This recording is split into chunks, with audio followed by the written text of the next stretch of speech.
మీ account మూసివేసినా suspend అయినా డబ్బు తీసుకోవచ్చు. Don't worry. మీ డబ్బు మళ్లీ మీ బ్యాంక్ అకౌంట్కి ఎలా వెనక్కి తీసుకోవాలో ఇప్పుడు స్టెప్ బై స్టెప్ వివరంగా చెబుతాను. క్లోజర్ సస్పెండ్ చేయబడిన ఖాతా కోసం విత్డ్రాల్ మొత్తాన్ని. అటువంటి ప్రక్రియను మాన్యువల్ విత్డ్రాల్ ప్రక్రియ అంటారు. స్టెప్ 1. మీ సమాచారం మెయిల్ చేయండి. మీ నమోదిత రిజిస్టర్డ్ ఇమెయిల్ ఐడి నుంచి మీకు సంబంధించిన సపోర్ట్ ఇమెయిల్కి ఈ సమాచారం పంపాలి.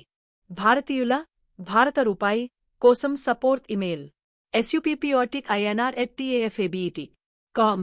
మెయిల్లో మీరు ఈ సమాచారం ఇవ్వాలి. మీకు ఇష్టమైన payment method, bank transfer, UPI మొదలైనవి. మీ బ్యాంక్ డీటెయిల్స్, ఓ గుర్తింపు పత్రం, వ్యాలిడ్ ఐడి, ఫోటో జత చేయాలి. గమనిక: మీరు ముందుగా దఫాబెత్లో ఇచ్చిన బ్యాంక్ వివరాలు గాని లేదా కొత్త బ్యాంక్ అకౌంట్ వివరాలు గాని ఇవ్వవచ్చు. స్టెప్ 2. గుర్తింపు పత్రం ఫోటో జత చేయండి. గవర్నమెంట్ ఇచ్చిన సరైన ఐడి ప్రూఫ్ ఫోటో మెయిల్లో జత చేయండి. ఫోటో స్పష్టంగా ఉండాలి. ఎడ్జెస్ కట్ కాకుండా మొత్తం పేరు, ఫోటో, డిఓబి, సంతకం వగైరా స్పష్టంగా కనిపించేలా ఉండాలి.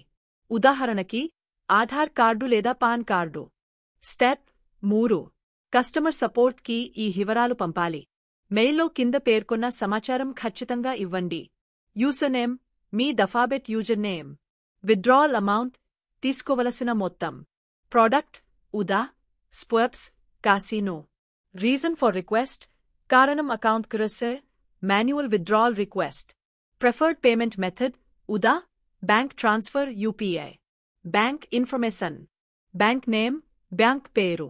బ్యాంక్ అకౌంట్ హోల్డర్ నేమ్, ఖాతాదారు పేరు.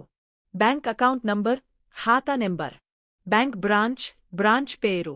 ఐఎఫ్ఎస్సి కోడ్ కేవలం భారతీయులకే అవసరం. ముఖ్యమైన విషయం: ఈ మెయిల్ పంపిన తర్వాత దఫాబెట్ సపోర్ట్ టీం మీ అభ్యర్థనను సమీక్షించి అంగీకరిస్తే మీ బ్యాంక్ ఖాతాకు డబ్బు ట్రాన్స్ఫర్ చేస్తారు.